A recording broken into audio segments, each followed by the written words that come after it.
بسم الله الرحمن الرحيم.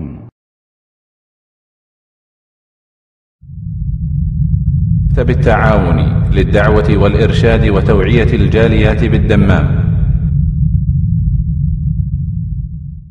بسم الله الرحمن الرحيم. والذين معه أشداء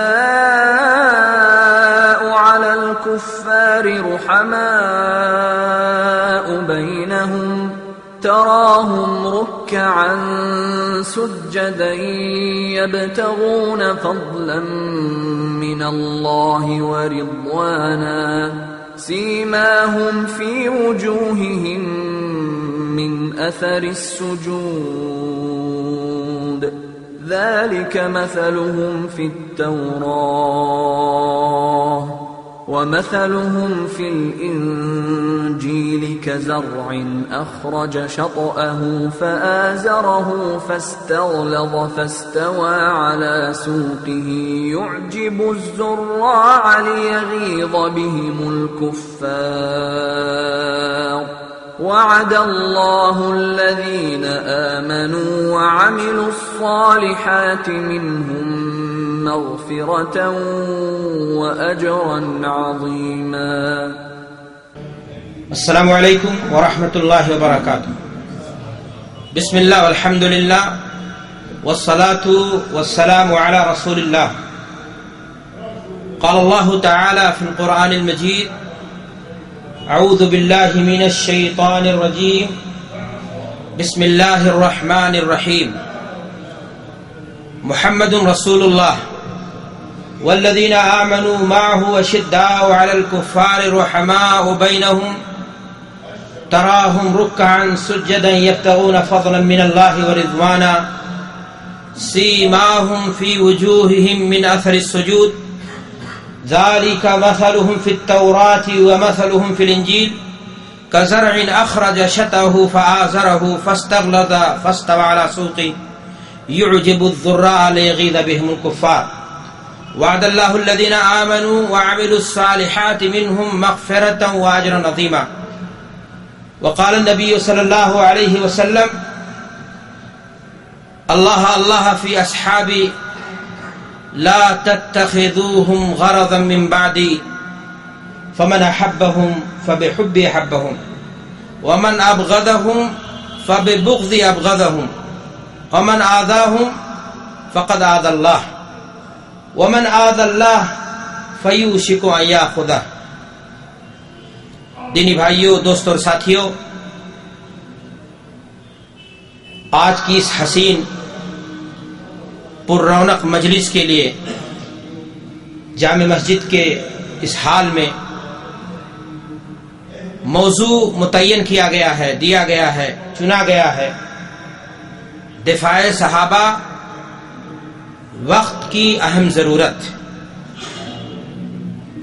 یہ موضوع بڑا اہم ہے اور کافی وسیع ہے، اور اس موضوع کی حیثیت، اہمیت اس ناحیے سے اور بڑھ جاتی ہے کہ مہینہ محرم الحرام کا چل رہا ہے، اور اس مہینہ کے شروع ہوتے ہی ہمارے ملکوں میں شہر نہیں گاؤں کوچے تک مجلسوں کا لوگ انعقاد کرتے ہیں. افسوس کی بات ہے ان مجلسوں کے بارے میں یہ تأثر، یہ باور کرانے کی کوشش بھی کی جاتی ہے کہ یہ مجلسیں دینی ہیں، آل بیت کی محبت میں بپا کی گئی ہیں،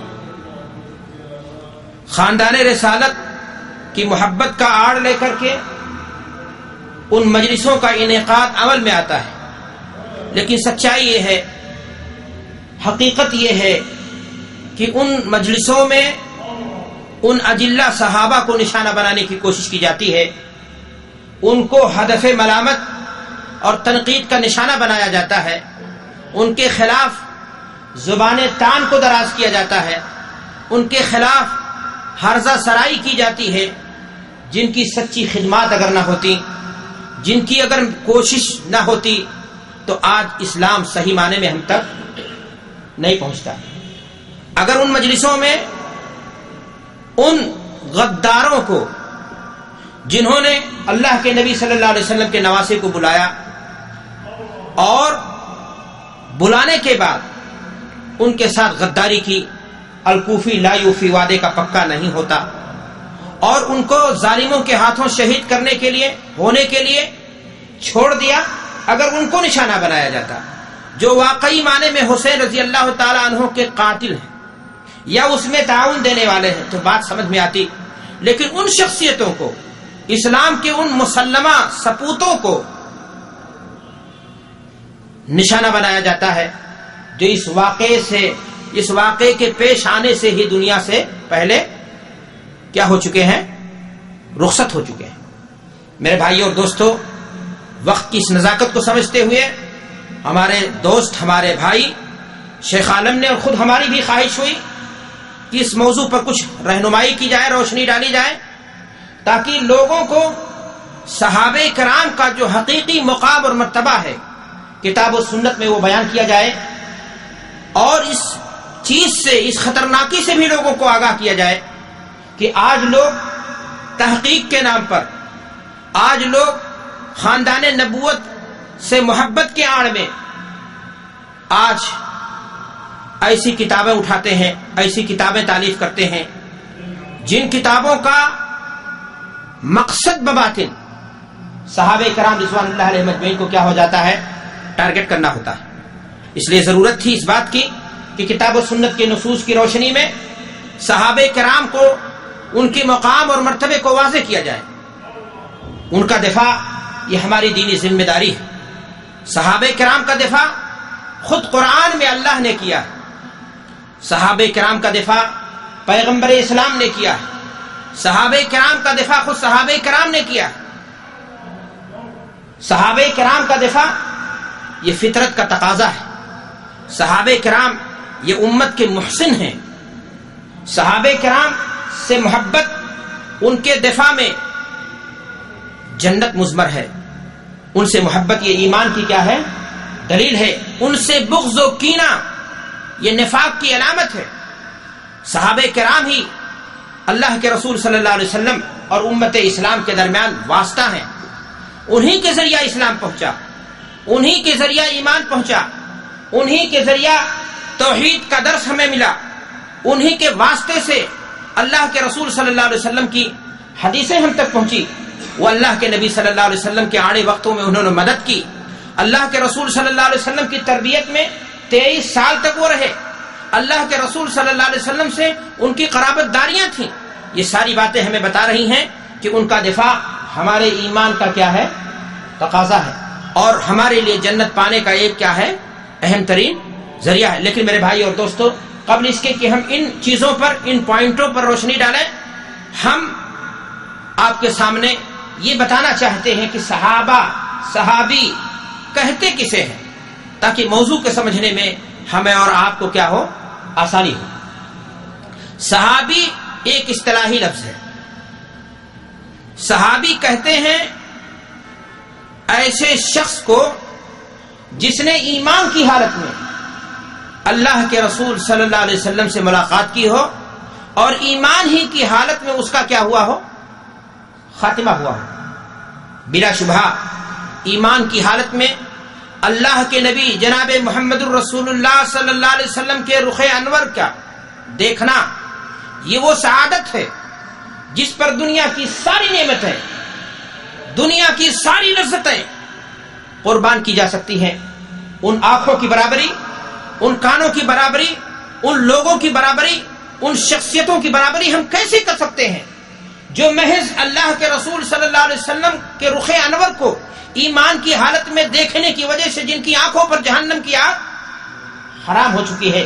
میرے بھائی اور دوستو، اللہ کے نبی جناب محمد رسول اللہ صلی اللہ علیہ وسلم ارشاد فرماتے حدیث کے اندر، طوبى لمن رآنی ولمن رآ من رآنی ولمن رآ من رآ من رآنی وآمن بی.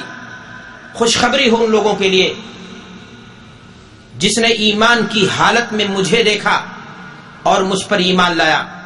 خوشخبری ہو ان لوگوں کے لیے بھی جنہوں نے ان لوگوں سے ملاقات کی جنہوں نے ایمان کی حالت میں اللہ اکبر اللہ کے رسول صلی اللہ علیہ وسلم کا دیدار تو شرف کی چیز ہے ہی. یہاں حدیث رسول یہ بات بتاتی ہے کہ جنہوں نے ایمان کی حالت میں اللہ کے رسول صلی اللہ علیہ وسلم کو دیکھا ہے، اگر آپ ان سے ایمان کی حالت میں ملاقات کرتے ہیں تو آپ کا بھی مقام اور مرتبہ کیا ہو جا رہا ہے؟ خیر القرون قرنی ثم الذین یلونہم ثم الذین یلونہم. اللہ کے نبی جناب محمد رسول اللہ صلی اللہ علیہ وسلم بشارت دے رہے ہیں، شہادت دے رہے ہیں ایسے لوگوں کی برتری کا، ایسے لوگوں کی افضلیت کا، ایسے لوگوں کی بزرگی کا، مرتبے والا، شرف والا، عزت والا ہونے کا، جو نبی کریم جناب محمد الرسول اللہ صلی اللہ علیہ وسلم سے ایمان کی حالت میں ملاقات کریں، اور ان لوگوں کو بھی بشارت دے رہے ہیں جو ان لوگوں سے ملاقات کریں جو اللہ کے نبی صلی اللہ علیہ وسلم کو جنہوں نے ایمان کی حالت میں کیا کیا ہے؟ دیکھا. میرے بھائی اور دوستو، اللہ کے نبی جناب محمد الرسول اللہ صلی اللہ علیہ وسلم ایک حدیث کے اندر ارشاد فرماتے ہیں من اشد امتی حبا. اللہ کے رسول جناب محمد الرسول اللہ صلی اللہ علیہ وسلم ارشاد فرماتے ہیں حدیث کے اندر من اشد امتی حبا لی یاتی قوم یود احدهم انه آتا ماله واولاده وانه رعانی. ایسے لوگ آئیں گے، ایسے لوگ میرے بعد آئیں گے، میری امت میں لوگ ایسے پیدا ہوں گے جو چاہت کریں گے، خواہش ظاہر کریں گے. ان کی یہ خواہش ہوگی کہ وہ اپنا مال، اپنی اولاد، سب کچھ اللہ کے راستے میں دیکھ لیں، لیکن انہیں یہ مرتبہ حاصل ہو جائے، یہ شرف حاصل ہو جائے کہ اللہ کے نبی صلی اللہ علیہ وسلم کا کیا ہو جائے؟ دیدار ہو جائے. تو اللہ کے نبی صلی اللہ علیہ وسلم کا دیدار بہت بڑے شرف کی چیز ہے میرے بھائیوں. اس کی تمنا ہر مومن کو ہونی چاہیے، اس کی تڑپ ہر مومن کو کرنی چاہیے، اور اس کی کوشش اس جیسے اعمال جس کے ذریعہ سے اللہ کے نبی صلی اللہ علیہ وسلم کا دیدار ہو سکے، ہر مومن کو اپنانے کی کیا ہے؟ ضرورت ہے. میرے بھائی اور دوستو، میں نے آپ سے کہا کہ صحابہ کا یہ مقام خود اللہ کے نبی جناب محمد الرسول اللہ صلی اللہ علیہ وسلم بتا رہے ہیں. سوال یہ ہے کہ صحابہ کرام کے بارے میں ہمارا کیا عقیدہ ہے؟ امام اہل سنت امام طحاوی رحمۃ اللہ علیہ اپنی مشہور زمانہ کتاب عقیدہ طحاویہ کے اندر اہل سنت والجماعت کے عقیدے کو بیان کرتے ہوئے لکھتے ہیں، وہ جس کا خلاصہ یہ ہے کہ ہم اہل سنت تمام صحابہ سے محبت کرتے ہیں، کسی بھی صحابی کی محبت میں غلو نہیں کرتے اور نہ ہی کسی میں نقص کرتے ہیں. ہم ہر اس شخص سے نفرت کرتے ہیں جو صحابہ کرام سے نفرت کرے، ان سے بغض رکھے، ان سے کینہ رکھے، اور ہم ہر اس شخص سے محبت کرتے ہیں جو اللہ کے رسول صلی اللہ علیہ وسلم کے صحابہ سے محبت رکھتا. صحابہ سے ایمان یہ دین ہے، ان سے محبت یہ جنت پانے کا کیا ہے؟ ذریعہ ہے. تو میرے بھائی اور دوستو، یہ ہے عقیدہ اہل سنت والجماعت کا. ہاں، ہم اس بات کو تسلیم کرتے ہیں کہ صحابہ کرام رضوان اللہ علیہم اجمعین تمام کے تمام ایک درجہ کے نہیں تھے. ان میں کوئی صدیق ہے، کوئی فاروق ہے، کوئی خلیفہ راشد ہے، کوئی مبشر بالجنہ ہے، کسی کو اللہ کے رسول صلی اللہ علیہ وسلم نے امین هذه الامہ کا خطاب دیا ہے، کسی کو سیف من سیف اللہ کہا ہے. لیکن میرے بھائی اور دوستو، اللہ کے رسول صلی اللہ علیہ وسلم کی احادیث جملہ صحابہ کے بارے میں